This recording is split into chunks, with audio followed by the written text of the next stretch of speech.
Alright, so I made a video yesterday about, it was called You Trapped in a Simulation. And it was a response to this guy in my recovery group. I'm in a recovery group right now on this app called Relay. And the group that I'm in is with a bunch of guys that are trying to stop using porn. And I had a response to him that I really enjoyed formulating, which is why I created that video. But I did it in kind of like a poetic way and a looping storytelling kind of format. And I wanted to just come back here and speak more plainly about the thoughts that I was having and just elaborate on them a little further. Um, what was going on, my friend came into the chat and was saying that he was struggling. He was struggling because he had seen this woman at his job that had made him get all stimulated. He's all horny and like thirsting after this chick. And he said it sent him down a rabbit hole. And the rest of his day was just consumed with looking at images and trying to find videos. You know, we didn't get super specific into it, but he was feeling ashamed at how he had kind of wasted his day, you know, using his energy trying to find this kind of sexual stimulation. And he was struggling with himself because of how he felt that this woman kind of took him out of his own orbit. You know, he didn't want to feel like he was a slave to that, but he also didn't want to feel like he had to give that up. Like he had to give up looking at attractive women. He had somehow created this rule for himself that he needed to never look at attractive women again so that he could stay faithful to his fiance. And I think that his heart was in the right place with that idea.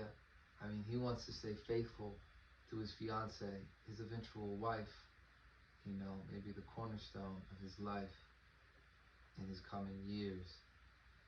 But I think he kind of bound himself in a loop that he wasn't able to get out of. He wasn't able to complete this loop. Because what kind of was revealed as I talked to him more was that he kind of got caught into this fantasy. You know, he's fantasizing about this woman he doesn't even know. He knows nothing about her, practically, actually. He just knows that she fits the model of what he wants to interact with sexually in his mind. And immediately there was this idea of these like two sets of sense organs, and I wanted to make sense of it. You know, I felt very inspired by this idea, and so I want to find a way to express this. And this might not be the last and final time that I'm talking about this. I might continue to revise and condense this idea, but it's like we have two sets of sense organs. You know, we have the mental eyes and we have the physical eyes. We have the mental ears, we have the physical ears. We have the mental skin and the physical skin. And it's like in our imagination, we can experience the sensations of our imagination. When I think of biting into an apple, I can feel the crunch and the crisp and the juiciness, and I can taste the flavors distinct in what I call my memory. But what I think is interesting that we don't often really think about is how close our memory is to our imagination. They're practically the same function within our mind. Almost like how you can use Microsoft Word to write hate mail, and you can also use Microsoft Word to write a to-do list, you know. And so our memory might feel more like something practical, like a to-do list, this function of our mind that keeps us coherent between all of our experiences. If we can remember what happened to us beforehand, we can make better decisions going forward. Um, but then when we imagine something, it almost, without examining it, feels like a different part of our mind that's able to like hallucinate. We kind of discount our imagination. You know, it's very beautiful in children and in artists, but for everyday people who are trying to be adults and are maybe not trying to be artists, at least not at the moment, the imagination almost seems to get in the way. And it seems impractical. Like maybe hate mail could be, I mean, what are you getting out of this? You're writing this letter to someone you don't like, you know, okay, what did you achieve? Did you check off your to-do list? Maybe not. But I think it's interesting and useful to think about how the memory and the imagination are coming out of the same part of us. And I don't have the scientific, neurological research behind me currently to say that it is the exact same portion of our mind and mental capacity. But I think what we don't notice about our memory is that our memory is largely hallucinated.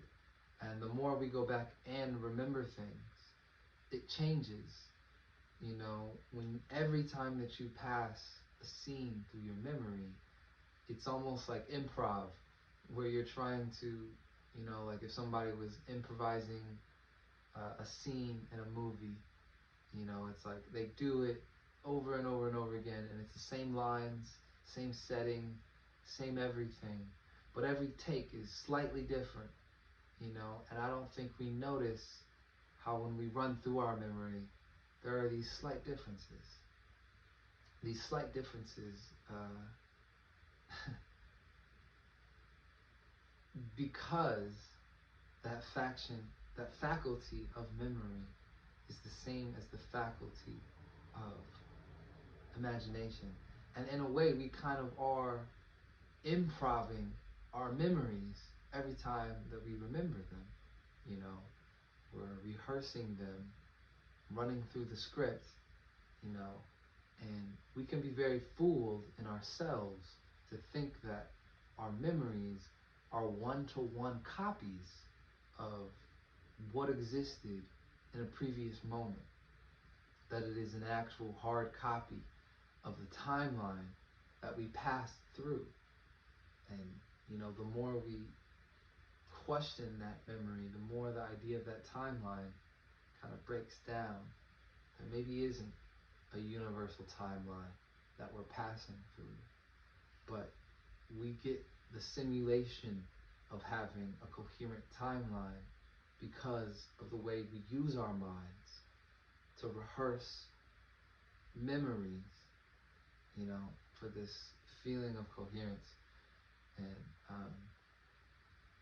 I'm kind of beating memory over the head right now to give imagination more credit. Or, you know, when we term it imagination and not terming it memory, because our imagination is powerful. The subconscious mind cannot tell the difference between imagination, between fantasy and reality. The subconscious mind takes both of those experiences as the same.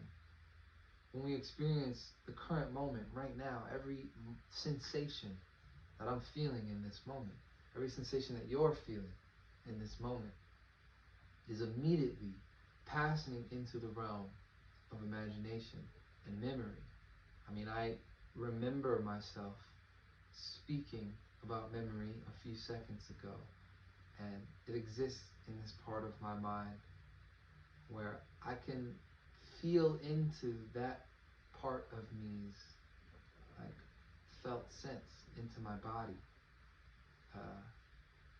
And it's like when you go back into a memory, it's like you have sight.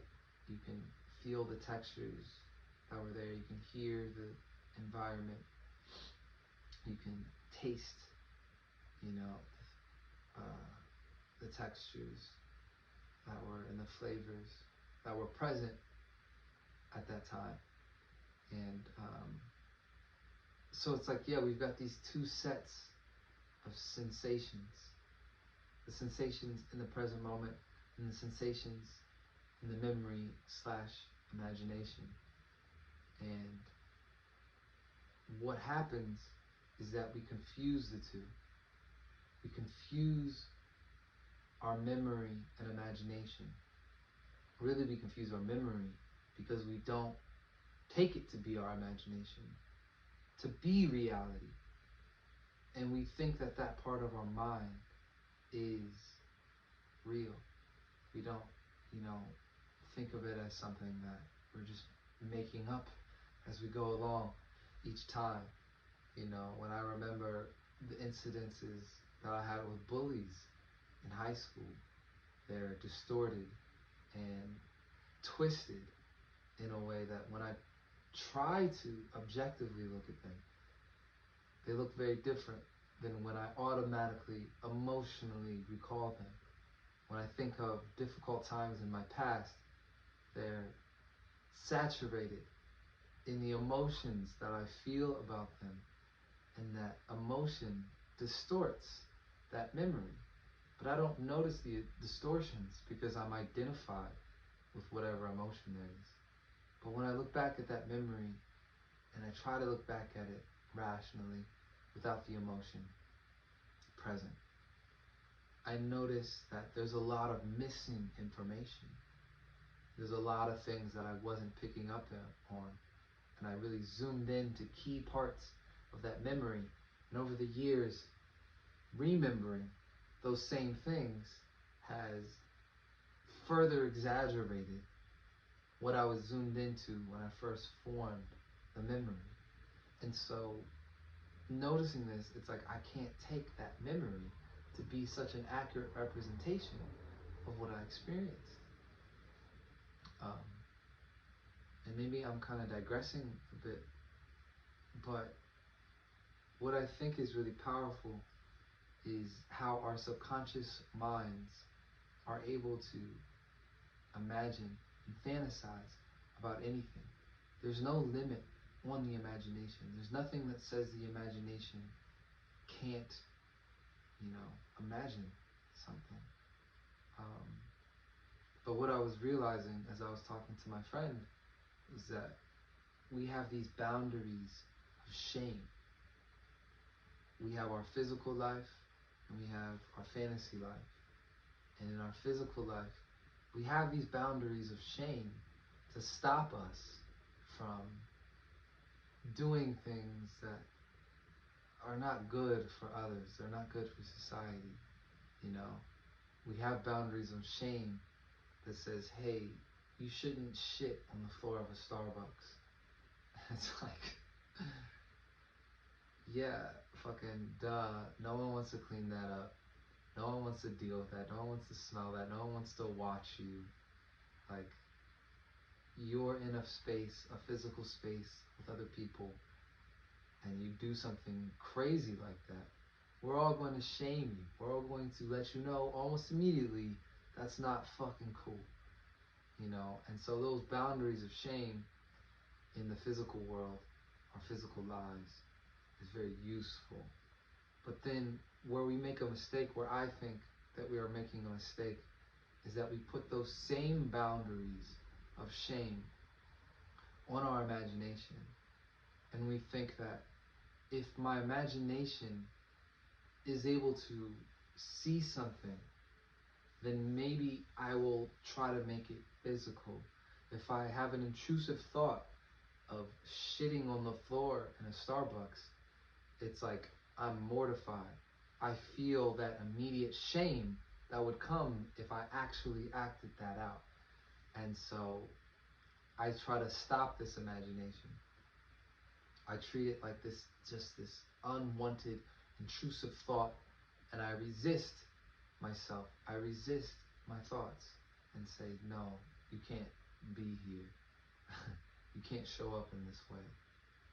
And what I don't think that we're recognizing when we resist our imagination like this is that the imagination is not an analog to the physical reality. We've, you know, at least the corner of the reality that I'm in, there's a lot of people obsessed with this idea of manifestation, obsessed with this idea that your ideas create your reality, your thoughts, your feelings create your reality. If you desire something, if you visualize something strong enough, you would be able to manifest it into reality. And I think around that thought, there becomes this, oh, well, if I have this intrusive thought, shitting on the floor in Starbucks, that's so ridiculous. Maybe I would manifest it if I allow it to live in my imagination. But I don't think that we recognize that when we resist those things, that they turn into these loops and they use our subconscious processing power. I'm using this word processing power because I have this memory and metaphor of this time when my other friend David, he had just bought a laptop. He had gotten a MacBook Pro. So excited about it, so excited to use it. First laptop. We're in high school and it's like the most expensive thing, you know, either of us owned, and we're musicians, so we're excited to load up all of our software and, you know, the software that we pirated and, you know, get to making some tracks. But very quickly, within like the first few weeks, the computer became unusable. And I was like, what the fuck is going on? Why is this computer so slow? It's a brand new computer, it shouldn't be acting like this. So he takes it into the Genius Bar, and they diagnose it, and pretty quickly, because I mean, I guess they're geniuses, find out that there was a piece of mail, there was an email trying to be sent by his computer, and for some reason it was being blocked. I don't remember the reason. Maybe the email address was typed in incorrectly, but the computer is failing to complete this message. It's failing to send off this email. And what it was doing was it was eating up the computer's processing power. We weren't able to make music with the computer because it's trying to send this message and it's being blocked, it's being resisted, and it just over and over and over again creating new messages. And each message was only like a few kilobytes each. But after doing that for a week, you know, he's got like a terabyte of this same message, the same unsent message, eating up the processing power on his computer. And so once they're able to resolve that and they're able to complete it and tell his mail application that it could send that through and then stop. Once they were able to do that, all of that processing power was then freed up. There was a delete all of the unsent messages and stop running that, so we could again use the laptop to make music. And I think it's such a powerful metaphor to the way that our imagination works. It's like we get this vision of something that in real life would be shameful, impractical, ridiculous, you know, just not gonna happen. And it shows up like an intrusive thought. And we block it. We put the same shame boundaries that we have in physical life onto our fantasy life. And it turns into like this unsent message. And it's just trying to complete, it's trying to send, it's trying to move on, you know, but there's something that's blocking it. And it eats up our processing power. And we move on from that intrusive thought. We don't even think about it anymore. At least we're trying not to think about it. But we don't realize that we actually are still thinking about it. In the back of our minds, this process is looping.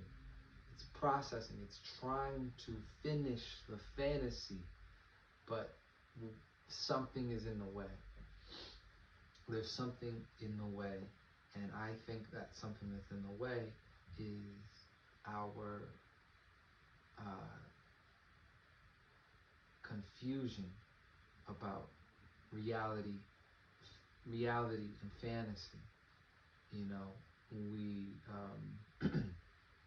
are confused and think that there's a heavy correlation between the two. And unfortunately, I think that we put these shame limits on our imaginations, on our childlike sense of wonder, to say, what if? Because I mean, when you get an intrusive thought that says shit on the floor in a Starbucks, you know, it's your mind saying, what if? And I think that that's one of the most beautiful questions that there is. What if? I mean, I think questions in general are incredibly beautiful, but that question is a very useful question, and it's maybe how most children spend all of their time. I know that I spent most of my time as a kid asking, what if? And then we tend to think that this idea of growing up is like you lose that curiosity, you lose that question, and you start thinking about what is. Instead of what if, you think, well, what is? And I'm only going to focus on this physical reality. I'm going to focus on these bills. I'm going to focus on my body. I'm going to focus on the politics, you know, all these things that are necessary to focus on. But if we ignore the part of us that is always engaged in the question, well, what if? I think that what happens is that we get stuck in these loops. You know, if we're not able to follow that question to its logical end. What if I did this? I think, you know, shitting on the floor of a Starbucks is a pretty ridiculous situation, but I know a lot of people, and I know myself, have dealt with intrusive suicidal thoughts, and it feels like the worst thing in the world. I remember when I first encountered suicidal thoughts in myself, it felt like, man, if I'm thinking this, it might actually come true. You know, and I express it to people around me, and they're like, no, no, no, no, no, you can't think that. Suicide is horrible. We'd all be devastated. We'd all be, you know, torn apart at the loss of your life. But I'm not gonna lie, I think this album is gonna be pretty fire. I think this album is gonna be pretty fire. I'm distracted because I'm hearing my roommates come in the house now. But it was crucial for my healing to allow myself to follow my suicidal thoughts. And I know that that might be kind of a controversial thing to say. I'm obviously not telling anybody to plan their suicide in physical reality. But I found that I needed to finish that loop, because when the thought came up, what if I killed myself? That's a possibility. What if, as a kid, my curious mind just says, what if? What if I killed myself? Okay, yeah. What if I did? My imagination is there to run through that simulation. But then I got scared of the physical manifestation of it, and so I blocked it. And I tried to put that imagination and that fantasy, that simulation of suicide in a box and hide it and bury it deep down inside of me. And I didn't recognize how this was eating up my processing power for the majority of my life. I'm 28 years old now, and for the majority of my life, that question, what if I killed myself, has been looping inside of my subconscious mind, unable to finish, you know. And only recently had I realized the error of the shaming of my imagination, and I took that limit off, and I allowed my imagination to go towards that and experience my suicide, experience my death, experience the reaction, the fallout from it, the indifference to it, the pain, and everything, you know, what I imagined would happen in heaven, what I imagined would happen in hell, what I imagined would happen in a reincarnation situation.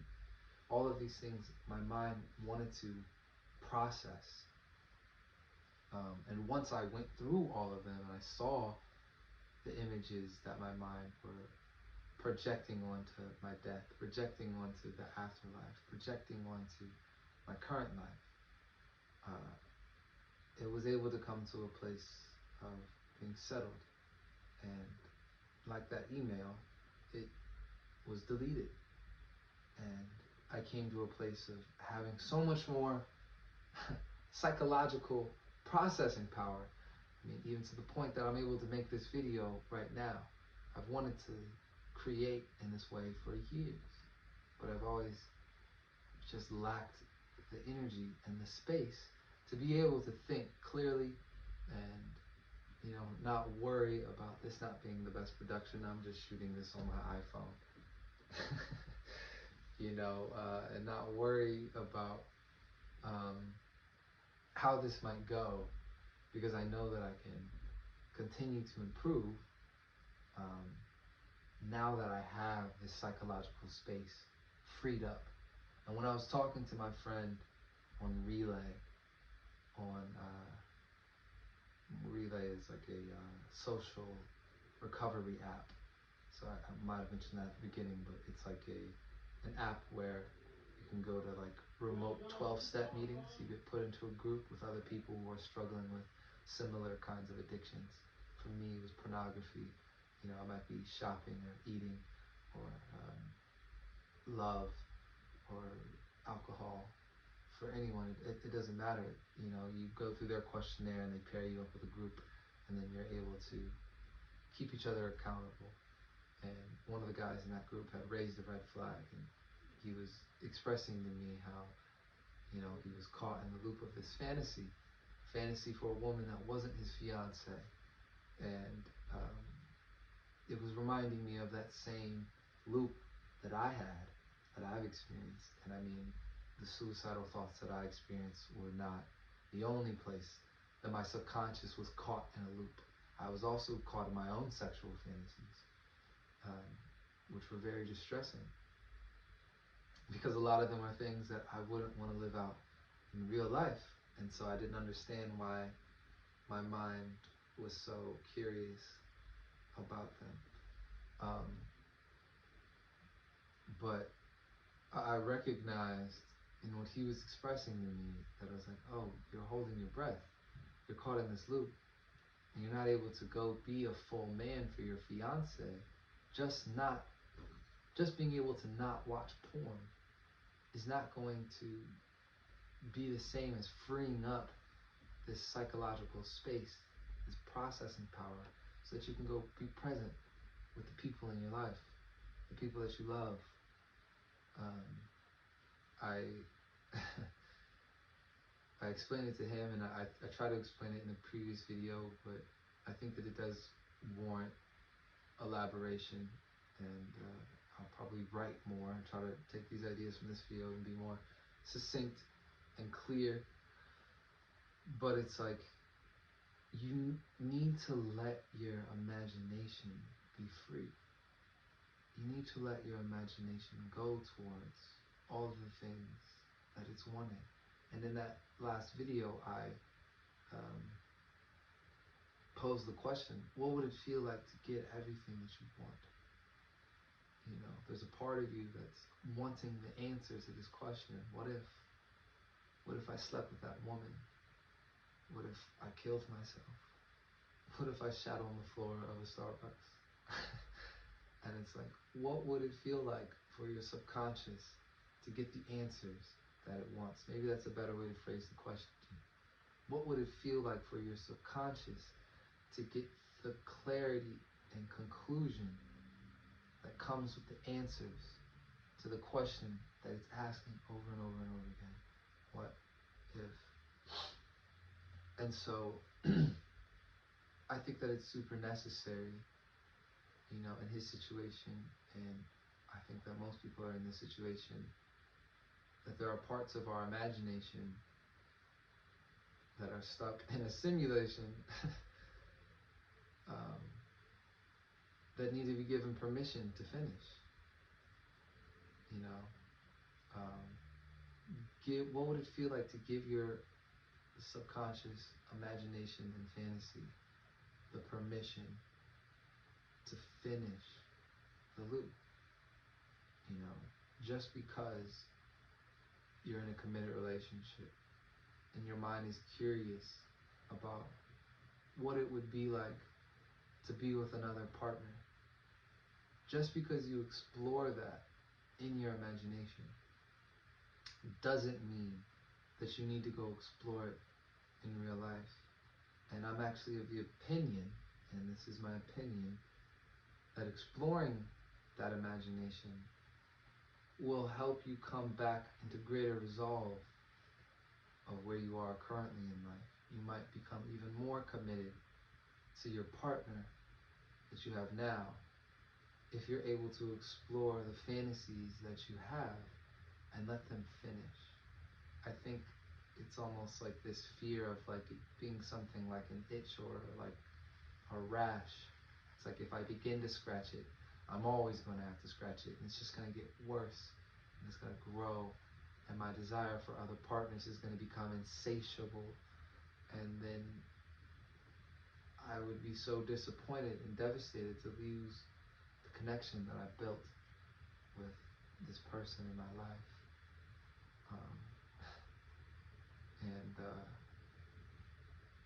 I don't think that's the truth. I think that that is a misunderstanding of how our minds work. I think that the imagination wants completion. When it completes something, it's not as interested in going back to it. Once you've eaten your favorite dish, you know what it is. Or once you've eaten like a new flavor of ice cream and it becomes your favorite ice cream, you know what it is now. Maybe you get hyperfixated on it and you eat it every day for a month, but it's not like you don't know what's there, and it's like we end up in this trap of being trapped in this fear of the unknown, because our mind is asking this question, what if, to get closer to the unknown, and kind of close the distance between itself and what is unknown. But it's like we stop ourselves from doing that. We hinder ourselves from letting our mind be free. And maybe the point has been gotten across, and I'm just rambling now, but I think it's very important for our imaginations, our fantasies, to be free, to be able to explore what's there, even if it is not societally acceptable. Suicide and infidelity are not societally acceptable. But if you have those feelings looping inside of you, I think that it would do a great deal to be able to turn your attention and allow them to finish. And another way of saying finish is like you have parts of your experience that you haven't digested.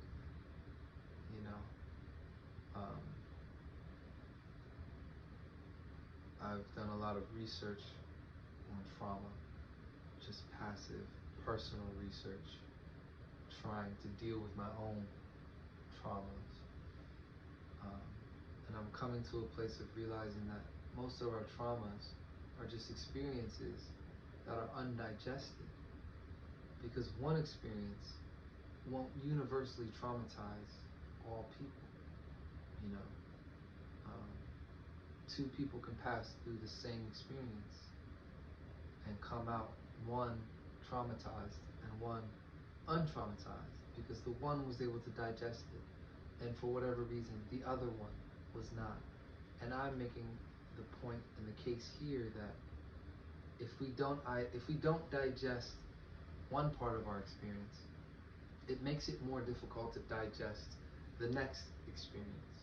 And so even if the thing that you are having undigested is something small, or seems small, or seems ridiculous, if you don't digest it, you know, and most of our experience is in the realm of imagination and memory, because, you know, our present moment experience is so fleeting. You know, we spend most of our time in our inner world dealing with these experiences, and it's like, if you're not able to digest those memories in the space of imagination, the incoming impressions of the present moment, it's like you can't even receive them, you can't even touch them, they don't touch you, you know, and we end up like zombies moving through the world, not even touching what we're experiencing, because we don't have any room for it, because there are these things in our subconscious, whether they're what if questions or traumatic memories, or, you know, fantasies about other people, fantasies about ourselves, that haven't been digested, that haven't been finished. You know, these new experiences have no place to go, they have no place to be integrated. You know, and I think that's what we're striving for. It's what the majority of us are striving for, this feeling of integration, this feeling of wholeness. You know, I said in the last video, to be one of mind and body. It's like these two sets of sensations, two sets of eyes, two sets of ears. The further they go away from each other, the more, you know, strained and divided we feel. But it's like, if we're able to process everything going on in our imagination and bring it closer to what's going on in the present moment, it brings us to a sense of wholeness, you know, where there can be a synthesis between our thoughts, our words, and our actions, and our hormones and our nervous system can all be regulated and have like a through line of a single intention. You know, I think that the ability to do that is so beautiful. It's literally a miracle that we are in these human bodies that are able to coordinate such vast amounts of information between all of our cells to do something as simple as take the top off of a jar. It seems so simple to us, but when we let parts of ourselves get so undigested and traumatized to where we can't even open that jar and feed ourselves, and we fall into a depression,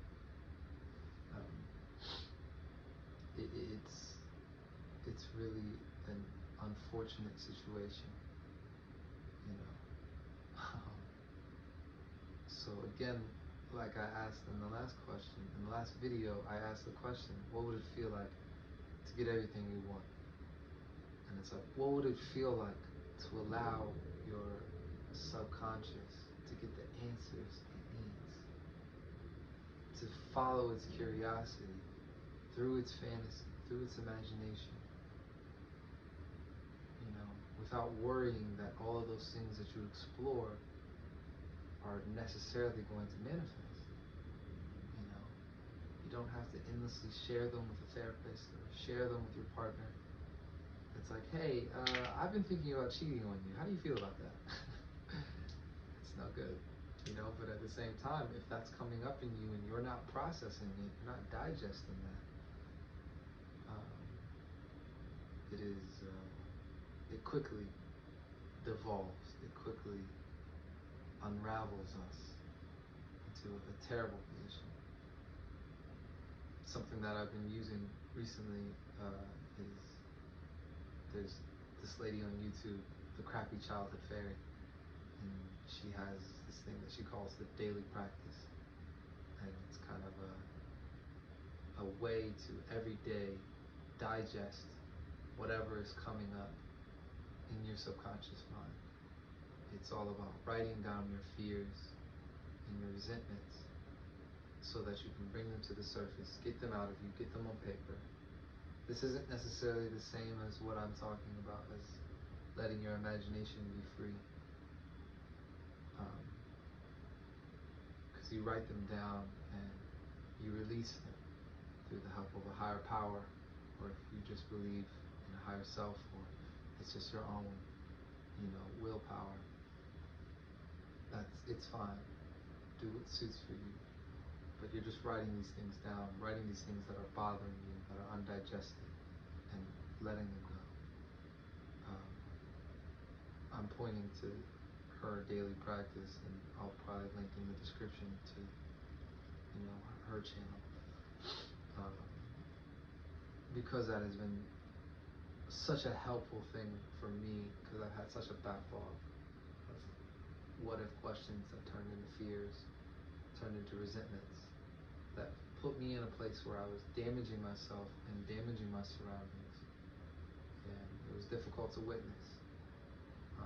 But as I've engaged in releasing those things through the daily practice, it's like I realized how much there was that limit on my imagination, and I was putting those shame boundaries on it.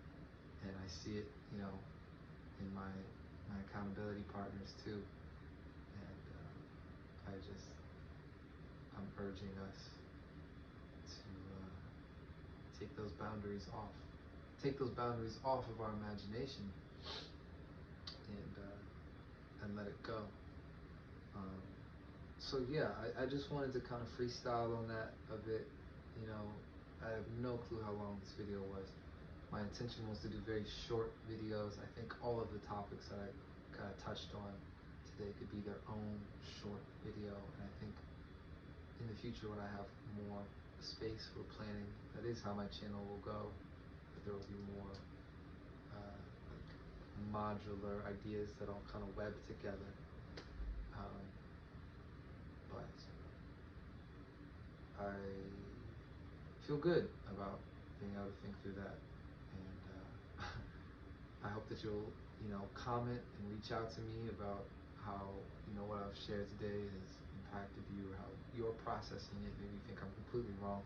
I would love to hear your point of view, your perspective on that. Just to continue to make sense of how our inner worlds and our outer worlds can come into alignment. So hopefully this wasn't too much of your time. I thank you for listening. Go ahead, turn the video off now, and keep going.